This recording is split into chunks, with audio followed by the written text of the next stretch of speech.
Welcome sa Criminology Pointers. Ngayon, sa CDI pa rin tayo pero sa Traffic Management and Accident Investigation na tayo.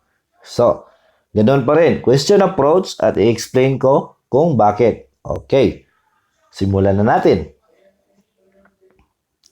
It is any vehicle propelled by any power other than muscular power is A. Engine, B. Motorcycles, C. Motor vehicles, or D. Articulated vehicles. Process of elimination. Okay, ang correct answer ay motor vehicles. Tama. According to Republic Act number 4136, Article 2, Section 3, Paragraph A, motor vehicle shall mean any vehicle propelled by any power other than muscular power using the public highways but exempting road rollers, trolley cars, street sweepers, sprinklers, lawn mowers, bulldozers, graders, forklifts, amphibian trucks, and cranes if not used on public highways. Vehicles which run only on rails or tracks, and tractors, trailers, and traction engines of all kind used exclusively for agricultural purposes. So, yun yung motor vehicle. Articulated vehicle shall mean any motor vehicle with a trailer having no front axle and so attach the part of the trailer rests upon motor vehicle and a substantial part of the weight of the trailer and of its load is borne by the motor vehicle. Such a trailer shall be called a semi-trailer, motor vehicle, and articulated vehicle. Okay, number 2. Are markings on the roads and surface whereby a message is conveyed by means of word or symbols officially reflected for the purpose of regulating, warning, and guiding traffic. A. Pavement markings, B. Crosswalks, C. Traffic lights, or D. Traffic islands. Eliminate. Ang correct answer ay A. Pavement markings. So, pavement markings are markings on the roads and surfaces whereby a message is conveyed by means of words or symbols officially reflected for the purpose of regulating, warning, and guiding traffic.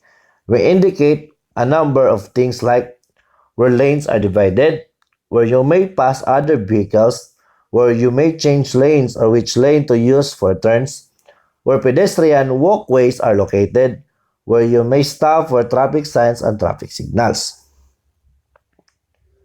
Types of pavement markings: curve markings, object markings, reflectorized markings, strip curve markings, painted crosswalks, broken white lines, solid white lines, solid yellow lines, double yellow lines, broken yellow lines.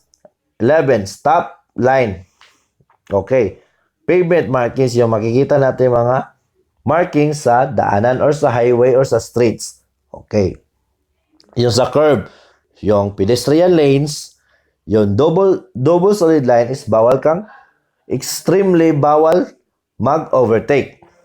Solid line, okay, ito yung mga itsura nila. Broken yellow, double solid yellow, broken white, double solid white, and dotted white. So, yan yung example ng pavement markings. Okay. Number 3, an act creating MMDA, defining its powers and functions, providing funds therefore and for other purposes.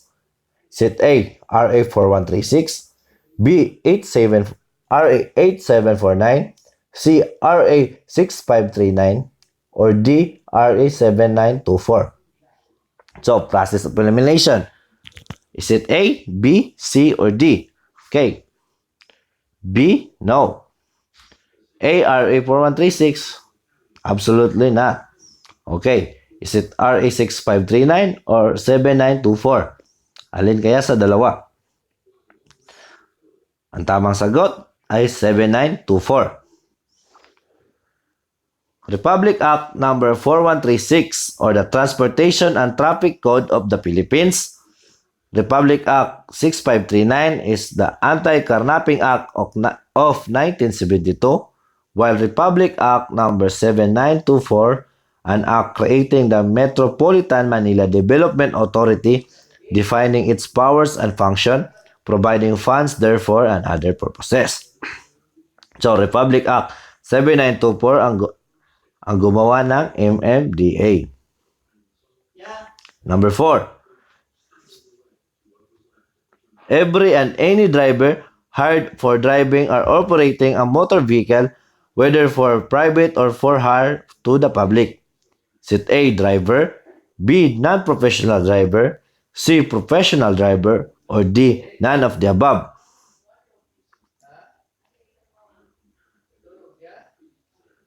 Correct answer ay professional driver. Okay, explain ko kung bakit. Driver shall mean every and any licensed operator of a motor vehicle. So, driver is any licensed operator of a motor vehicle. Professional driver shall mean every and any driver hired or paid for driving or operating motor vehicle, whether for private use or for hire to the public. So, professional driver. So, yung mga driver ng jeepney, bus, or for mga business use na license or para pagkakitaan nila. So, yan yung mga professional driver. Any person driving his own vehicle for hire is a professional driver. So, yung mga driver ng PUB, bus, okay. Owner shall mean the actual legal owner of a motor vehicle in whose name such vehicle is duly registered with the Land Transportation Commission. The owner of a government-owned vehicle is the head of the office or the chief of the bureau to which the said motor vehicle belongs. Okay. Owner. Categories of driver's license. Mga uri-uri ng driver's license. Tourist, international, government, professional, non-professional, and student permit. Start tayo sa student permit. Upon proper application at the payment of the fee prescribed in accordance with the law, the director or his deputies may issue student driver's permit valid for 1 year to persons not under 16 years of age who desires to learn to operate motor vehicles. So before mag-acquire ng non-prop at professional driver license, dadaan ka muna sa student's permit na valid for 1 year.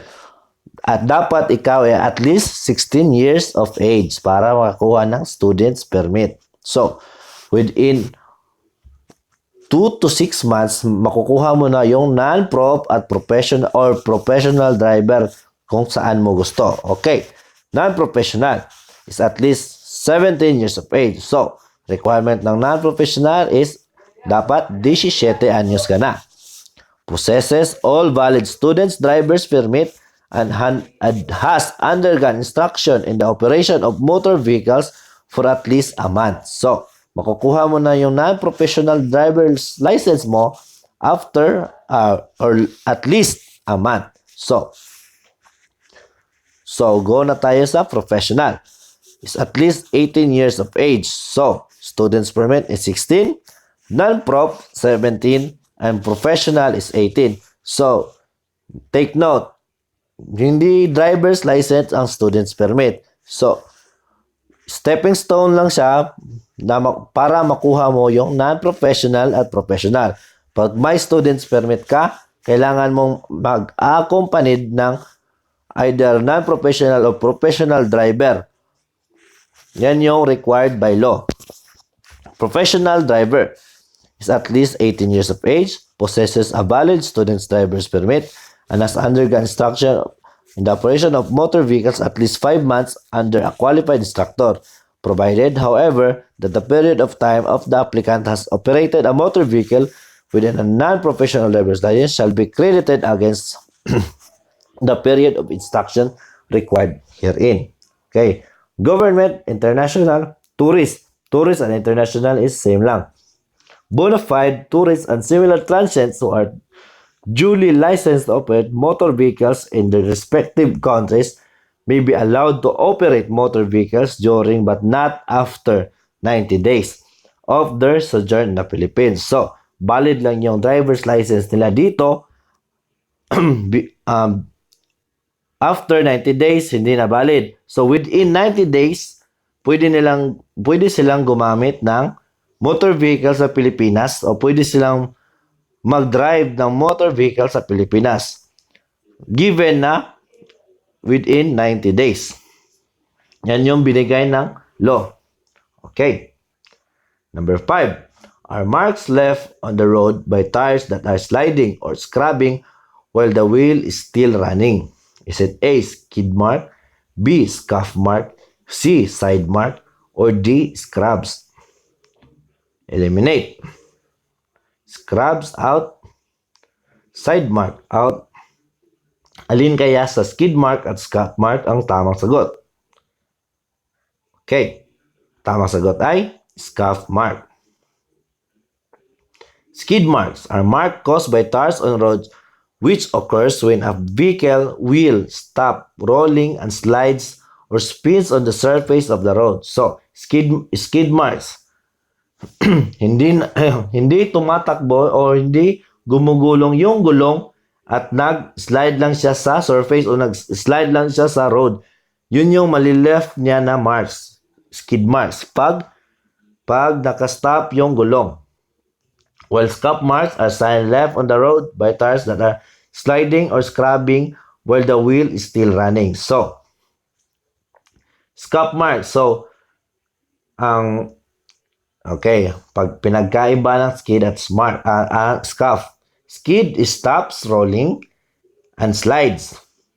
While scuff marks is sliding or scrubbing while the wheel is still running. So, scuff marks is still running and skid marks is stop rolling. So, huminto na yung gulong sa skid marks while sa scuff marks is tumatakbo pa yung gulong. So, yun yung marks na left nila. So, kagaya ng drag race or pag-brake ng sudden. Okay, yan yung skid marks. And okay. 6 means the one which characterize the manner of the occurrence of the traffic accident. It determines the time, place, and type of accident. Is it A, K event, B, final position, C, accident, or D, disengagement? Eliminate. Okay, is it K event or accident? Ang tamang sagot ay K event. Why? Key events in a traffic accident. Key event means the one which characterizes the manner of the occurrence of the traffic accident. It determines the time, place, and type of accident. So, yan yung key event. While chain of events is the making up of the accident or link which explains the occurrence of the accident and its components are present in every accident. So, key event, time, place, and time of accident. Chain of events is the explain the occurrence. Keyword. Okay. So, chain of events. Perception of hazard, possible perception, encroachment, evasive action, point of no escape, initial contact, maximum engagement, disengagement, final rest of stopping. Okay, perception of hazard is the point of sensory warning at the which the operator sense the approaching hazard. So, malayo ka pa lang, malalaman mo o nafe-feel mo na may mangyayari sa unahan or nakikita mo, for example, may trailer truck, parang hindi na pumipreno yung trailer truck patungo sa iyo. So, nalalaman mo na yung hazard. So, possible perception is a link in the accident chain dealing with the reaction of a normal person. So, dito sa possible perception, nag-start ka na ng nag-start ka na nag-react. So, okay. Perception of hazard. First is na kikita mo na yung parating na hazard. Possible perception is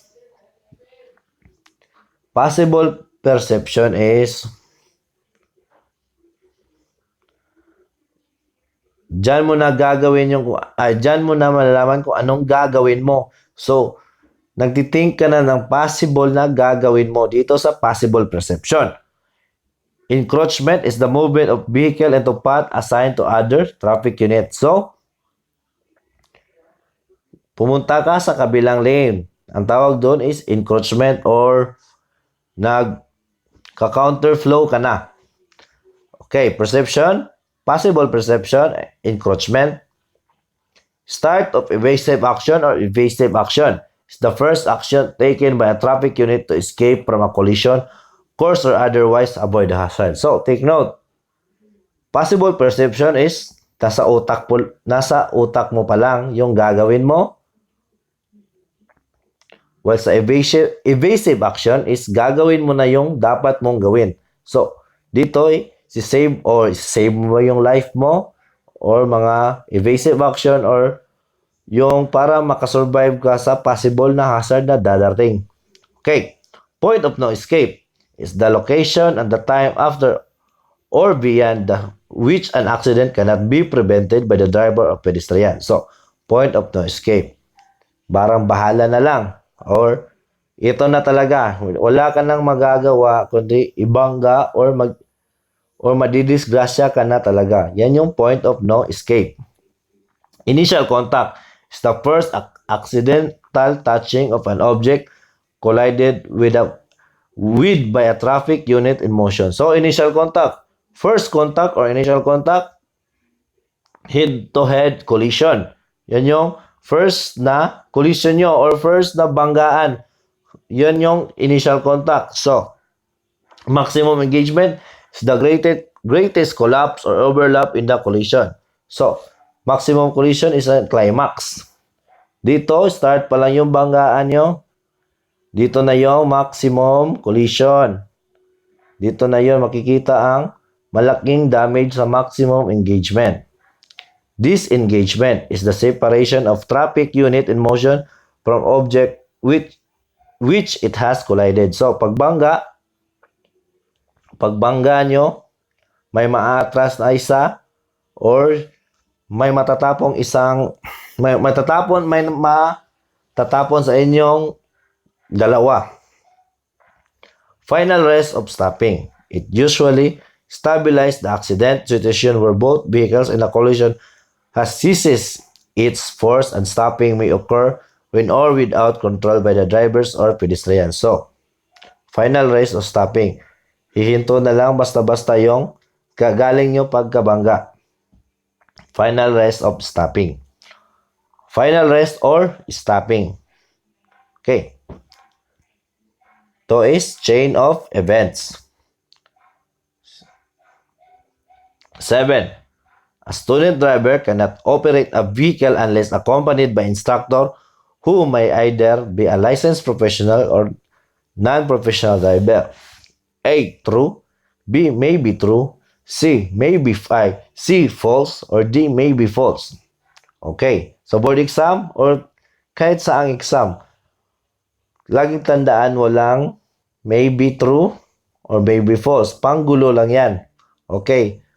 Sa process of elimination, yan yung unang yung tanggalin. Okay. So, may natira na lang true at false. Alin kaya sa dalawa? Is the statement true or false? Okay. Tamang sagot ay true. So, any student driver cannot operate a vehicle unless accompanied by instructor or who may either be a licensed professional or non-professional driver. A student driver carrying a student permit. Dapat may kasamang licensed professional or non-professional driver. So, okay. Chapter 3, Article 1 of Section 30 of RA 4136. Section 30, Students Permit. Upon proper application and the payment of the fee prescribed in accordance with the law, the direction of his deputies, the director or his deputies may issue a student's permit valid for 1 year to persons not under 16 years of age who desire to learn to operate motor vehicles. No student driver shall operate a motor vehicle unless possessed of a valid student driver's permit and accompanied by a duly licensed driver. So, kailangan talagang may kasamang licensed professional or non-professional driver pag nagda-drive yung yung carrier ng student's permit. Okay. Number 8 is usually erected on highway, which informs the motorist of the establishment in the area, such hospital, restaurants, restrooms, hotels, and other establishments which provide service to motorists. Is it A, route markings, B, informative signs, C, warning signs, or D, none of the above? So, alin kaya yung unang i-eliminate natin? So, eliminate D and A. So, it's either informative or warning sign. Correct answer ay informative signs. Okay, traffic signs. A device mounted on a fixed or portable means of words or symbols officially created and installed for the purpose of regulating, warning, and guiding traffic. So, traffic signs and pavement markings ay magkaiba. Pavement markings, makikita mo lang yun sa road, sa ibabang portion ng road. While traffic signs, makikita mo pag nakatingin ka sa ibabaw. Yung mga signs sa ibabaw, while pavement markings is nasa ibaba lang. Okay, nasa road mismo nakasulat. While traffic signs is nakadikit sa mga poste, yun yung traffic signs. Okay. For general, traffic signs lang yan lahat. Okay. Types of traffic signs: regulatory, warning, and informative signs. Regulatory are intended to inform road users of special obligations, instruction of prohibition which must comply. A round shape is used for regulatory signs with exception of stop and yield signs. So, round shape, color red, may nakasulat na S. So, meaning doon ay stop. Okay. No entry, no U-turn. Warning signs are intended to warn road users of danger on the road and inform them of its nature. These signs have an equilateral triangular shape with one side horizontal. So, school zone, students crossing, and warning slippery road are yun. Informative signs are intended to guide road users while they are traveling or to provide them with other useful information. So, informative signs, rectangular, color green,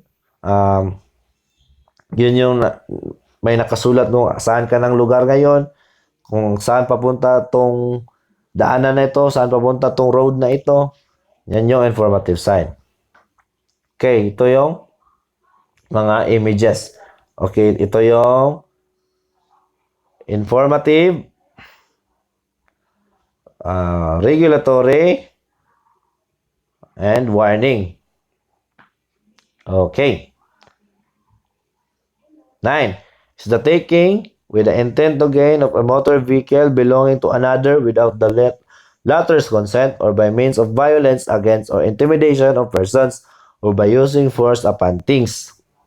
Is it A, robbery, B, carnapping, C, theft, D, highway robbery? Okay, eliminate. Is it robbery or carnapping? Taking away with intent to gain a motor vehicle. Okay, it is carnapping.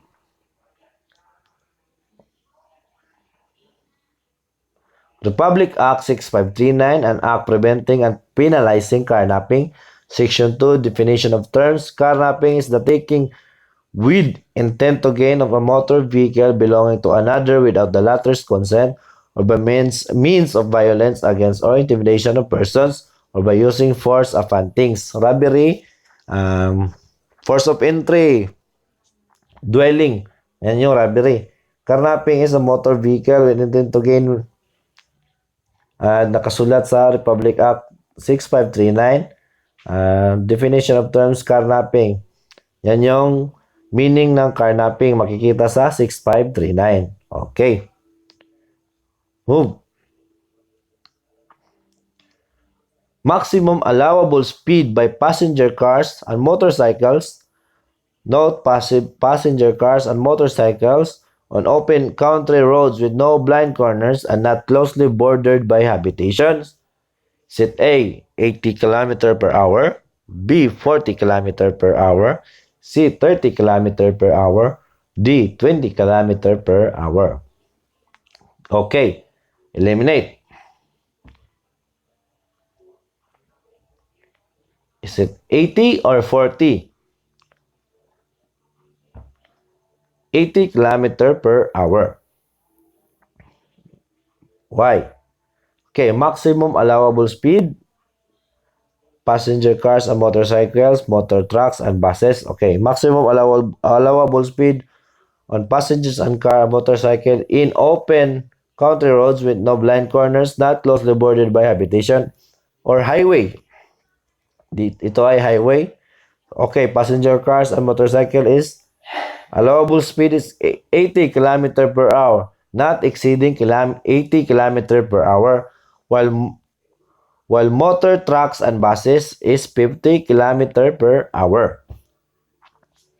On through streets or boulevards clear of traffic with no blind corners when so designated. Passenger car and motorcycle is 40 km per hour. Motor trucks and buses is 30 km per hour. On city and municipal streets with light traffic when not designated through streets is 30 km per hour, and motor trucks and buses is 30 km per hour. Through crowded streets, approaching intersections at blind corners, passing school zones, passing other vehicles which are stationary or for similar dangerous circumstances. Okay, 20 km per hour on passenger cars and motorcycle and 20 km per hour on motor trucks and buses. Okay, that sums up our review. God bless and good luck. Registered criminologist ka na ngayong December. Claim it and God bless us always. Maraming salamat.